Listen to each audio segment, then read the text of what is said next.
মাজারের সেজদা দেওয়া যাইস আর বাকিদের জন্য না যাইস। মসজিদে সুর সাতটা বদমাশ সব যাইতেছে, এখানে কোনো বাধা নাই। মসজিদের কথা কোরআন শরীফে কোনো জায়গায় কেউ দেখাইতে পারবে না। তেমনি ভাবে তারা দুনিয়া দুনিয়া করে, তাদের মধ্যে যে আল্লাহ আছে সে আল্লাহ ঘরে কোনায় বসে থাকে।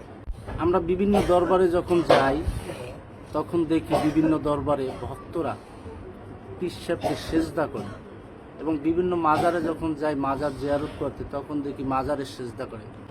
পীর সাহেবের যে সেজদাটা করে, হ্যাঁ অনেক জায়গার মধ্যে সেজদা করে, এটা নিয়মে আসছে।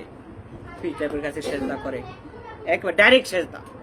তো ডাইরেক্ট সেজদা সে করে তার মনির থেকে। আসলে সেজদাটা পীর সাহেবের করে না, কারে করে? পীর সাহেবের মধ্যে যে জাগ্রত হয়েছে তারাই দেখছে। কারণ তোমার মধ্যে আল্লাহ আছে, আমার মধ্যে আল্লাহ আছে। তোমার মধ্যে আল্লাহ ঘুমাইয়া রয়েছে, ঘরের কোনায় চিপাতে বসে রয়েছে ভয়ে। আচ্ছা, এই যে আল্লাহর পরিচয়টা আমি একটু দিয়ে দিচ্ছি, তারপরে পীর সাহেবের সেজদাটা পরিষ্কার হবে। একটা পরিবারের মধ্যে যদি 5 জন সদস্য থাকে, একটা কর্তা আর একটা কর্ত্রী আর 3 জনের সন্তান, সন্তানেরা বড় হয়ে গেছে। বড় হয়ে যাওয়ার পরে এখন কর্তা বলতেছে সন্তানের আগে তোমরা যেমনি কও আমি এমনি চলমু। তো সন্তানেরা বলতেছে আব্বা তুমি আর দরবারে যাইবা না, তুমি মসজিদে যাইবা, নাহলে তোমার টাকা দিব না। তো এই কথা কওয়ার পরে দিয়া কয় আমি যদি দরবারে যাই আমার পুত্র আমার টাকা দিব না, আমাকে মসজিদে যাইতে হবে। তো তুমি যে রাসূলের উপরে ঈমান আনছো, এখন মসজিদের মধ্যে গেছো, মসজিদের কথা তো কোরআন শরীফে নাই, মসজিদে যাও। নামাজের কথা আছে, মসজিদের কথা কোরআন শরীফে কোনো জায়গায় কেউ দেখাইতে পারবে না। মানুষের কথা আছে, মানুষের সাথে সম্পর্ক করলে আল্লাহর সাথে সম্পর্ক হয়ে যায়। এখন সেই না বুঝার কারণে এই কথাটা বলছে, তুমি ওই যে মানুষের পথ তুইয়া রসুলের পথ তুইয়া মসজিদের পথে গেছো, এখন তোমার তো পোকা ধরছে, ইবলিশে ধরে ফেলছে। এখন ইবলিশে ধরেছে, তুমি কিছু এখন বাপে আর ভালো কথা কোনো কথা কইতে পারে না, শাসন করতে পারে না, সেটা বেশি টাকা কামাই করতে আসে, যেমনি হোক কামাই করে। তো ছেলে যখন আসে বাপে চুপচাপ বসে থাকে, অন্যায় বলুক আর ন্যায় বলুক ছেলের কথাই শুনে বাপের মানে কোনায় বসে থাকে। তেমনি ভাবে তারা দুনিয়া দুনিয়া করে, তাদের মধ্যে যে আল্লাহ আছে সে আল্লাহ ঘরে কোনায় বসে থাকে। যাদের আল্লাহ ঘরে কোনাতে বসে থাকে তারা ওই যে সেজদা সেইটাই দিবে। ইবলিশে যারে দেয় নাই, আল্লাহরে মানছে, দিবে, এটা হালাল। আর যারা সত্য মানুষের সাথে সম্পর্ক রেখেছে তারা আল্লাহ খলিফার মাধ্যম দিয়ে আল্লাহকে সেজদা দিবে। খলিফা তারা হইতে পারে যারা আল্লাহ চিন্তা করতে করতে আল্লাহ যাদের মধ্যে জাগ্রত হয়ে গেছে, কান চোখ নাক সবকিছু আল্লাহ নিজে ঘোষণা করে দিছে, ওই ব্যক্তিকে সেজদা দিলে সরাসরি সেটা আল্লাহ পায়। ওই সেজদাটা কখনো বিফলের সেজদা নয়, এটা সফলের সেজদা। এখন যে যেটা বলবো বলুক, যদি আমি কাউকে ভালোবাসি, লোকে যাই বলবো বলুক, আমার ভালোবাসা সঠিক রাখবো, আমার প্রেমটাকে আমি জয় করে নেব। সেজদা দিয়ে পারি আর সেজদা না দিয়ে পারি সেটা আমার ব্যক্তিগত চিন্তার ব্যাপার। এত ফতুয়া নিয়ে কখনো মানুষকে আল্লাহকে জয় করতে পারে না। ফতুয়া নিয়ে যদি আল্লাহকে জয় করতে পারতো তাহলে প্রেমের বাধা গুলোকে, প্রেমে যে আমরা একটা মানুষের প্রেম করে কত বাধা আসে, কোনো বাধা কি আটকায় রাখতে পারে? প্রেম সফল করে না? ঠিক তেমনি আল্লাহ রাস্তায় যখন দরবারের রাস্তায় যায় মানুষ, এইখানের মধ্যে বাধার কোনো শেষ নাই, এইখানে বাধার কোনো শেষ নাই। মসজিদে সুর সাতটা বদমাশ সব যাইতেছে, এখানে কোনো বাধা নাই। মসজিদে বাইরে সুদের কথা বলতেছে, সেখানে কোনো বাধা নাই। মিশা কথা বলতেছে, বাধা নাই। সুকুলপুরি করতেছে, সেখানে কোনো বাধা নাই। একজনের গিরিঙ্গি একজনের মারতেছে, কোনো বাধা নাই।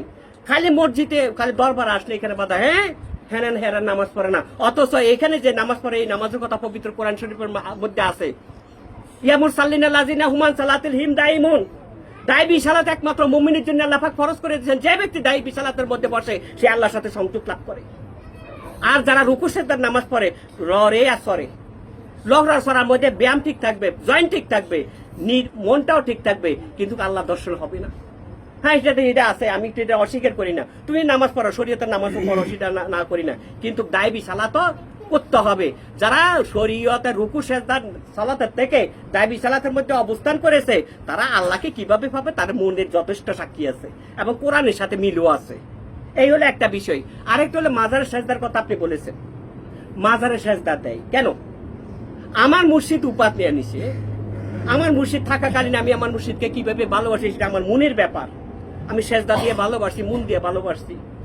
এখন আমার মুর্শিদ উপাত নিয়ে নিছে, আমি মুর্শিদের দরবারে মুর্শিদের রওজা জিয়ারত করতে গেছি।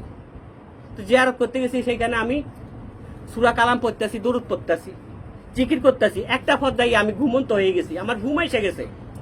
তো ঘুম আসার পরে দিয়া এমন আমি কিন্তু পেরেশানি নিয়ে গেছি।